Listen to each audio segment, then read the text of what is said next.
शिवाजी महाराज और पेशवाओं की धरती महाराष्ट्र के नए छत्रपति का नाम यानी कि नए मुख्यमंत्री का नाम तय हो चुका है। एक बार फिर से बीजेपी के नेतृत्व में सरकार बनने जा रही है। एक बार फिर से महाराष्ट्र का ताज ब्राह्मण नेता के हाथ में होगा। मुंबई में आज बीजेपी के विधायक दल की बैठक हुई और मीटिंग में सर्वसम्मति से देवेंद्र फडणवीस को महाराष्ट्र का नया मुख्यमंत्री बनाए जाने पर मुहर लगाई गई। इसके बाद महायुति के नेता राज्यपाल से मिले। तस्वीरें आपके सामने हैं। देवेंद्र फडणवीस, एकनाथ शिंदे, अजित पवार समेत महायुति के सभी बड़े नेता लगभग राज्यपाल राधाकृष्णन से मिलने पहुंचे और सरकार बनाने का दावा पेश किया। इस मौके पर बीजेपी के ऑब्जर्वर्स निर्मला सीतारमण और विजय रूपाणी भी मौजूद रहे। राज्यपाल से मुलाकात के बाद महायुति के तीनों नेता मीडिया से मुखातिब हुए। इस दौरान देवेंद्र फडणवीस ने एकनाथ शिंदे और अजित पवार का धन्यवाद किया। बताया कि कल 5:30 बजे शाम को शपथ ग्रहण समारोह होना है।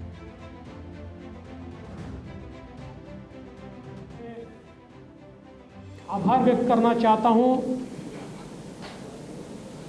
आदरणीय मुख्यमंत्री एकनाथ शिंदे जी का। एकनाथराव शिंदे जी ने शिवसेना के अध्यक्ष के तौर पर और शिवसेना के लेजिस्लेचर पार्टी के प्रमुख के तौर पर महाराष्ट्र के मुख्यमंत्री पद के लिए मेरे नाम की सिफारिश का पत्र दिया है। नई सरकार का शपथ विधि ये 5 तारीख को शाम को 5:30 बजे विश्व गौरव भारत के प्रधानमंत्री माननीय नरेंद्र मोदी जी की उपस्थिति में संपन्न होगा। तो देवेंद्र फडणवीस तीसरी बार महाराष्ट्र के मुख्यमंत्री पद की शपथ लेंगे। इस शपथ समारोह में प्रधानमंत्री नरेंद्र मोदी भी मौजूद रहेंगे। इससे पहले चर्चाएं थी कि बीजेपी महाराष्ट्र में इस बार मराठा या ओबीसी चेहरे पर भी दांव लगा सकती है। फडणवीस अगले वर्ग से आते हैं। महाराष्ट्र में ब्राह्मण चेहरा है बीजेपी का, लेकिन विधानसभा चुनाव में भी महायुति को मराठा वर्ग ने जबरदस्त समर्थन दिया था। लेकिन जब बीजेपी की बैठक हुई तो सभी नेताओं ने एक सुर में देवेंद्र फडणवीस का नाम लिया और ऐसे में फडणवीस तीसरी बार महाराष्ट्र के मुख्यमंत्री बनने जा रहे हैं। महाराष्ट्र में अब 5 साल के मराठा राज के बाद पेशवा की पेशवाई चलेगी। 2019 में फडणवीस मुख्यमंत्री बनने से चूक गए थे। शपथ भी ले ली थी, उसके बाद भी उनको इस्तीफा देना पड़ा था। तब उन्होंने विधानसभा में जो बात कही थी वो आज पूरी तरह से सच साबित होते हुए दिख रही है। मेरा पानी उतरता देख मेरे किनारे पर घर मत बसा लेना। मेरा पानी उतरता देख मेरे किनारे पर घर मत बसा लेना। मैं समंदर हूं, लौट कर वापिस आऊंगा। ये लाइनें साल 2019 में देवेंद्र फडणवीस ने तब कही थी जब महाराष्ट्र विधानसभा के विशेष सत्र में वो बोल रहे थे। आज जब देवेंद्र फडणवीस सीएम के लिए चुन लिए गए हैं तब 5 साल पुरानी वो लाइन बिल्कुल सटीक और सही साबित हो रही है। 2014 में भी बीजेपी के प्रदेश अध्यक्ष रहते हुए बीजेपी ने उनके नेतृत्व में लीडरशिप में चुनाव लड़ा। तब शिवसेना से गठबंधन टूट जाने के बाद भी बीजेपी 122 सीटें जीती थी और आज में पहली बार फडणवीस के रूप में बीजेपी को अपना मुख्यमंत्री मिला था। उन्हीं के नेतृत्व में 2019 का चुनाव शिवसेना के साथ गठबंधन में बीजेपी ने लड़ा, अलायंस में लड़ा। तब भी बीजेपी 105 सीटें लेकर आई, लेकिन उद्धव ठाकरे ने बीजेपी को धोखा दिया। कांग्रेस और एनसीपी के साथ मिलकर उन्होंने सरकार बनाई, मुख्यमंत्री बन गए। लेकिन 2024 में बीजेपी ने जो शानदार जीत दर्ज की और आज जब राज्यपाल से महायुति के नेता मिले तो उसके बाद एकनाथ शिंदे ने कहा कि तीनों पार्टियां मिलकर महाराष्ट्र का विकास करेंगी। बहुत खुशी है मुझे कि 2.5 साल में हमारी सरकार ने, महायुति सरकार ने और हम तीनों ने और हमारी टीम ने जो काम किया है वो उल्लेखनीय है। उसके इतिहास में उसका सुनहरे अक्षरों में लिखा जाएगा। इतने बड़े निर्णय लिए, इसकी हमें खुशी है। तो बीजेपी ने फडणवीस पर भरोसा किया है। आपको बताते हैं कि फडणवीस को ताज मिलने के आखिर मायने क्या है, संदेश क्या है यहां से। दरअसल फडणवीस संगठन से लेकर सरकार तक का अनुभव रखते हैं और महाराष्ट्र में बीजेपी नहीं, अक्रॉस द पार्टीज अगर आप देखेंगे तो शरद पवार के बाद एक सबसे बड़े दिग्गज नेता के तौर पर उनकी छवि है। 6 बार के विधायक हैं फडणवीस और सरकार से लेकर संगठन तक में काम करने का अनुभव है। प्रदेश अध्यक्ष रहे, नेता प्रतिपक्ष रहे, मुख्यमंत्री रहे, उप मुख्यमंत्री भी रहे, फिर मुख्यमंत्री बनने जा रहे हैं। क्षेत्रीय क्षत्रपों को साधने में फडणवीस माहिर हैं और फडणवीस ने खुद को महाराष्ट्र की राजनीति में न सिर्फ स्थापित किया है बल्कि हर वर्ग और हर क्षेत्र में अपनी पैठ भी बनाई है। मेयर से लेकर मुख्यमंत्री पद तक का उनके पास अनुभव है। 2014 में पहली बार मुख्यमंत्री बने। 5 साल तक अच्छी तरह से जिम्मेदारी संभाली। बीजेपी के पहले मुख्यमंत्री रहे। दूसरी बार अक्टूबर 2019 में मुख्यमंत्री पद की शपथ ले ली थी। हालांकि 3 दिन बाद उनको इस्तीफा देना पड़ा था। उसके बाद 2022 से अब तक वो महाराष्ट्र के डेप्यूटी सीएम रहे।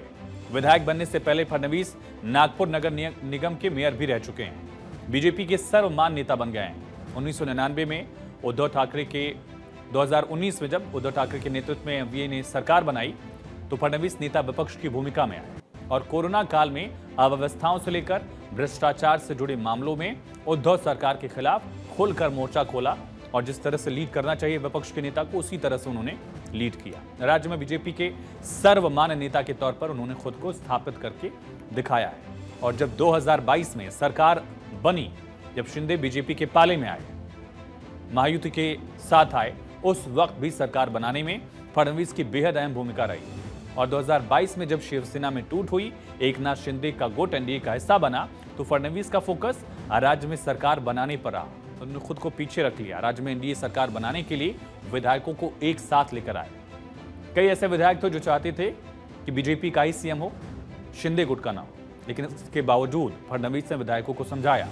2023 में पावर शेयरिंग का फॉर्मूला निकाला। 2023 में भी फडणवीस को एकजुटता बनाने में मशक्कत करनी पड़ी। जुलाई में जब अजित गुट 42 विधायकों के साथ एनडीए में शामिल हुआ, तब फडणवीस ने ही पावर शेयरिंग का फॉर्मूला निकाला और अजित कोटे के 9 विधायकों को कैबिनेट में जगह दिया। खास बात यह रही कि बीजेपी शिवसेना से किसी मंत्री की छुट्टी नहीं की। बीजेपी ने सबसे ज्यादा अपने ही कोटे से 6 मंत्रालय छोड़े।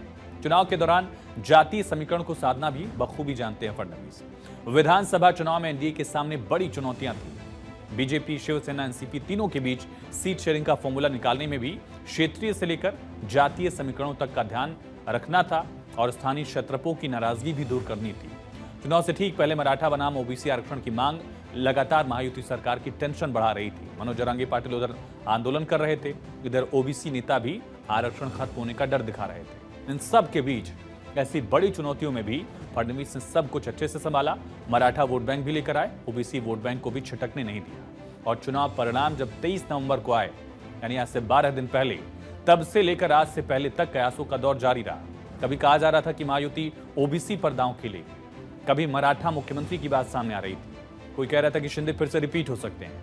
मुख्यमंत्री को लेकर मुंबई से लेकर दिल्ली तक बैठकें हुई। 28 नवंबर को दिल्ली में अमित शाह के साथ महायुति के नेताओं की बैठक हुई और जानकारी के मुताबिक शिंदे ने सीएम पद का दावा भी किया।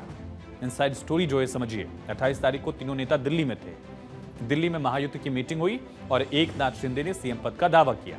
सूत्रों के मुताबिक बीजेपी नेतृत्व ने इस प्रस्ताव को सिरे से खारिज कर दिया। का ये गलत निर्णय होगा, इसका प्रशासन पर प्रतिकूल प्रभाव पड़ेगा। ये भी कहा गया कि बीजेपी के कार्यकर्ताओं ने, समर्थकों ने बीजेपी के नाम पर यह मैंडेट दिया। 130 से ज्यादा, 132 से ज्यादा विधायक लेकर आए और महायुति के हिसाब से देखा जाए तो 230 से ज्यादा काम करा। इसके बाद एकनाथ शिंदे महाराष्ट्र आए, अपने गांव चले गए। बताया गया कि उनकी तबियत ठीक नहीं है। खैर, शिंदे ने आज मान लिया कि 2022 में फडणवीस ने उन्हें मुख्यमंत्री बनाया था और आज वो फडणवीस को सीएम बनाने की सिफारिश करते नजर आए। फडणवीस अपनी काबिलियत के चलते मराठा दबदबे वाले महाराष्ट्र में फिर से ब्राह्मण मुख्यमंत्री बनने जा रहे हैं। महाराष्ट्र के पहले ब्राह्मण मुख्यमंत्री शिवसेना के नेता मनोहर जोशी थे। बीजेपी और शिवसेना की जो पहली सरकार थी एक तरह से, लेकिन वो 5 साल का कार्यकाल पूरा नहीं कर पाए थे। फडणवीस 2014 में मुख्यमंत्री बने और पूरे 5 साल तक उन्होंने सरकार चलाई। 2019 में भी उन्होंने शपथ ले ली थी, लेकिन करीब 72 घंटे तक मुख्यमंत्री रहे। उसके बाद उनको इस्तीफा देना पड़ा था। लेकिन एक बार फिर से एक बड़े जनादेश के बाद फडणवीस महाराष्ट्र की राजगद्दी फिर से संभालेंगे